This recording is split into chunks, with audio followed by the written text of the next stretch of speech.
Good morning ninth class. सुप्रभातम। हम संस्कृत विषय में प्रथम द्वितीय तृतीय पाठ हमने पढ़ लिया है। अब है हमारा चतुर्थ पाठ कल्पतरु। ठीक है, चतुर्थ पाठ क्या है? कल्पतरु। तरु का अर्थ होता है वृक्ष। ठीक है, तरु का आपने सुना होगा कल्प वृक्ष। ठीक है, तो पाठ हमारा वही है कल्प वृक्ष। ठीक है, तरु का अर्थ क्या होता है? वृक्ष होता है। ठीक है, तो पढ़ लेते हैं हम चतुर्थ पाठ आज कल्प वृक्ष। ठीक है, कल्प तरु। प्रस्तुत पाठ बेताल पंचविंशति नामक कथा संग्रह से लिया गया है, जिसमें मनोरंजक एवं आश्चर्यजनक घटनाओं के माध्यम से जीवन मूल्यों का निरूपण किया गया है। ठीक है, इस कथा में जीमूतवाहन अपने पूर्वजों के काल से गृह उद्यान भी कह सकते हैं। ठीक है, गृह उद्यान में आरोपित कल्प वृक्ष से सांसारिक द्रव्यों को न मांगकर संसार के प्राणियों के दुखों को दूर करने का वरदान मांगता है, क्योंकि धन तो पानी की लहर के समान चंचल है। केवल परोपकार ही इस संसार का सर्वोत्कृष्ट तथा चिरस्थायी तत्व है। ठीक है, जो हमारा पाठ लिया गया है वो बेताल पंचविंशति 25। ठीक है, बेताल के 25वां ग्रंथ। ठीक है, कथा ग्रंथ से क्या किया गया है? लिया गया है। ठीक हो गया। इसमें मनोरंजन एवं आश्चर्यजनक घटनाओं के माध्यम से जीवन के मूल्यों का क्या किया गया है? निरूपण किया गया है। इस कथा में जीमूतवाहन नाम का एक पुरुष है। वह अपने पूर्वजों के काल से क्या करता था? अपने घर के उद्यान में एक कल्प वृक्ष को क्या किया हुआ था? आरोपित अर्थात लगाया हुआ था। तो सांसारिक द्रव्यों को न मांग कर, संसार के द्रव्यों को न मांगकर संसार के प्राणियों के दुखों को दूर करने वाला वो क्या मांगता था? वरदान मांगता है, क्योंकि धन तो पानी की लहर के समान चंचल है। जैसे कि पानी की लहर बहती है, वैसे ही धन ही भी क्या है? पानी की लहर के समान क्या है? चंचल है, ऐसा मानना है। केवल परोपकार ही इस संसार का सर्वोत्कृष्ट तथा चिरस्थायी क्या है? तत्व है। ठीक है, अब पढ़ लेते हैं इस पाठ में। अस्ति हिमवान् नाम सर्वरत्नभूमि नगेन्द्रः तस्य सानोपरि विभाति कञ्चनपुरं नाम नगरम्। जीमूतकेतुरिति श्रीमान् विद्याधरपति वसति स्म। तस्य गृहे उद्याने कुलक्रमागतः कल्पतरुः स्थितः। सो राजा जीमूतकेतुः तं कल्पतरुम् आराध्य तत्प्रसादात् च बोधिसत्त्वां संसभवम्। जीमूतवाहनं नाम पुत्रं प्राप्नोत्। सो महान् दानवीरः सर्वभूता अनुकम्पी च अभवत्। तस्य गुणैः प्रसन्नः स्वचसचि वैश्यश्च प्रेरितः राजा कालेन साम्प्रत्य यौवनं तं यौवनराज्ये अभिषिक्तवान्।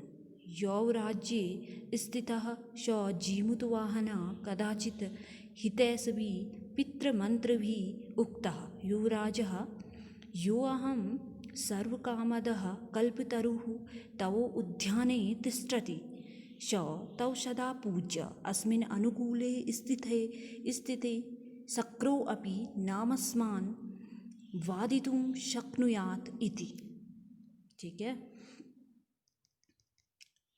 अर्थ समझ लेते हैं। अस्ति हिमवान् नाम सर्वरत्न भूमि नगेन्द्र। अस्ति अर्थात है हिमवान।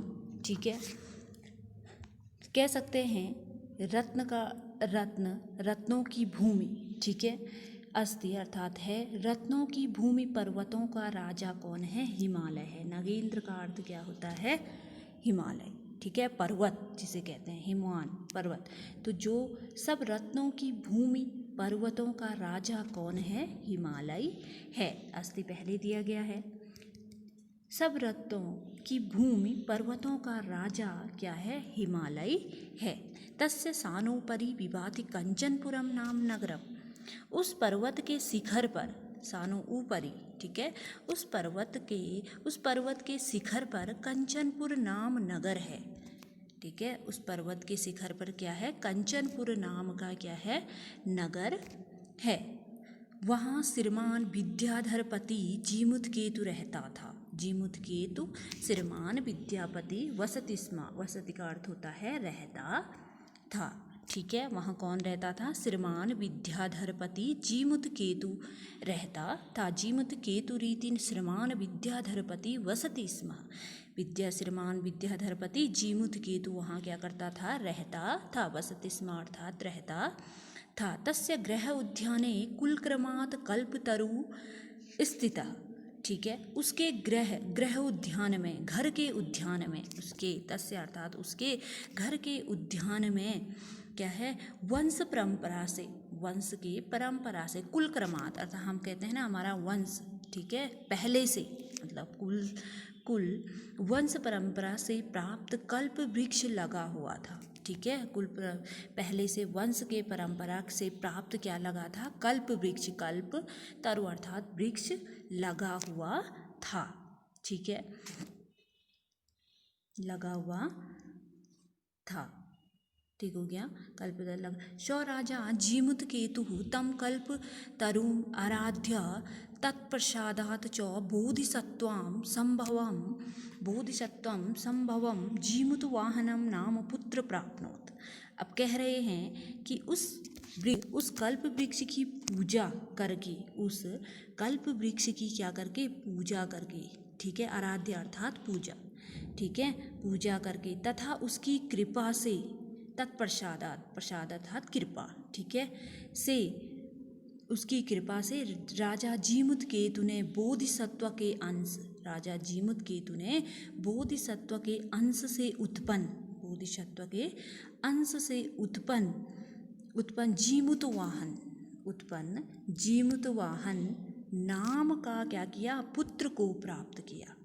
ठीक है, उसी कल्पतरु की आराध्या करके, उसकी पूजा करके, उसके प्रसाद से, ठीक है, उसकी कृपा से उन्होंने जीमुतकेतु ने क्या किया? बोधिसत्व के अंश से उत्पन्न, बोधिसत्व के अंश से क्या है? उत्पन्न, ठीक है, जीमुतवाहन नाम के पुत्र को क्या किया? प्राप्त किया। उनका पुत्र का नाम क्या हुआ? जीमुतवाहन। किसके? जीमुतकेतु के। ठीक है, उसी की कृपा से उन्होंने क्या किया? अपना जीमुतवाहन नाम पुत्र को क्या किया? प्राप्त किया। सौ महान दानवीरः सर्वभूता अनुकंपी च अभवत। वह अत्यंत दानी तथा, वह सौ अर्थात वह अत्यंत दानी तथा सब प्राणियों पर, सर्व अर्थात सब प्राणियों पर क्या करने वाला था? दया करने वाला था। अनुकम्मी जो अभवत, अनुकम्मी अर्थात दया करने वाला, सब प्राणियों पर दया करने वाला था। तस्य गुणैः प्रसन्नः स्व सचिवैस्यः प्रेरितः राजा कलेन संप्राप्त यौवनं तम यौवराज्ये अभिषिक्तवान्।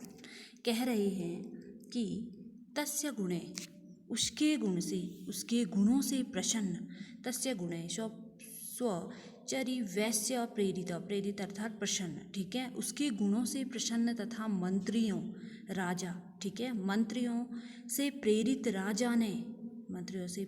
राजा ने उचित समय पर यौवन संपन्न अपने पुत्र, उचित समय पर यौवन संपन्न अपने पुत्र जीमुतवाहन का युवराज के पद पर क्या कर दिया?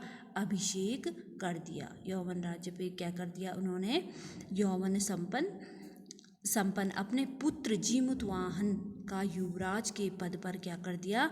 अभिषेक कर दिया। ठीक है, क्या किया उन्होंने? अभिषेक कर दिया। ठीक हो गया, अभिषिक्तवान अर्थात उन्होंने क्या कर दिया? युवराज का अभिषेक कर दिया। यौवराज्ये स्थितः स जीमुतवाहनः कदाचित् हितैषिभिः पितृमंत्रिभिः उक्तः। क्या कह रहे हैं? युवराज के पद पर स्थित उस जीमुतवाहन से उसके हितैषी, ठीक है, उसके हितैषी कच्चित हितैषी पिता तथा मंत्रियों ने कहा, मंत्री भी उक्तः अर्थात कहा, युवराजः यो अयं सर्वकामदः कल्पतरु तव उद्याने तिष्ठति स तौ सदा पूज्यः। क्या कहा कि उन्होंने कहा, हे युवराज, जो यह सारी इच्छाओं से पूर्ण करने वाला कल्पतरु तुम्हारे उद्यान में क्या है, स्थित है, तिष्ठति अर्थात स्थित है, वह तुम्हारे लिए सदा क्या है, पूज्य है। ठीक है, वह तुम्हारे सदा क्या है, पूज्य है। अस्मिन अनुकूले स्थिते शक्रो अपि नास्मानः वादितुं शक्नुयात् इति। कह रहे हैं इसके सहायक होने पर, इस कल्पतरु के सहायक होने पर, शक्र का अर्थ होता है इंद्र। ठीक है, शक्र का अर्थ क्या होता है, इंद्र। ठीक है, शक्र का अर्थ होता है इंद्र। इसके सहायक होने पर इंद्र भी हमें कोई बाधा नहीं पहुंचा सकता है। बाधितुम अर्थात कोई भी बाधा, शक्नुयात अर्थात पहुंचा सकता है। इंद्र भी हमें, अगर ये वृक्ष हमारे पास है तो इंद्र भी क्या नहीं कर सकता है, हमें कोई बाधा नहीं पहुंचा सकता है। एक बार दोबारा समझा देती हूँ इसका अर्थ। इसमें कहा गया है, सब रत्नों की भूमि, पर्वतों का राजा क्या है, हिमालय है, नगेंद्र अर्थात हिमालय है। उस पर्वत के शिखर पर कंचनपुर नामक नगर है। ठीक है, तस्य सानोपरि विभाति कंचनपुरम नाम नगरम, उसके ऊपर क्या है, कंचनपुर नाम क्या है, एक नगर है। वहाँ जीमुत केतुरीति श्रीमान विद्याधरपति वसति स्म। ठीक है, वहाँ श्रीमान विद्याधरपति जीमुत केतु क्या है, रहता था। वसति स्म अर्थात रहता था, भूतकाल है। ठीक है, रहता था। उसके तस्य गृह उद्याने कुलक्रमाद कल्पतरुः स्थिता, उसके गृह उद्यान में वंश परंपरा से प्राप्त क्या था, कल्प वृक्ष लगा था। ठीक है, लगा हुआ था। स्वराजा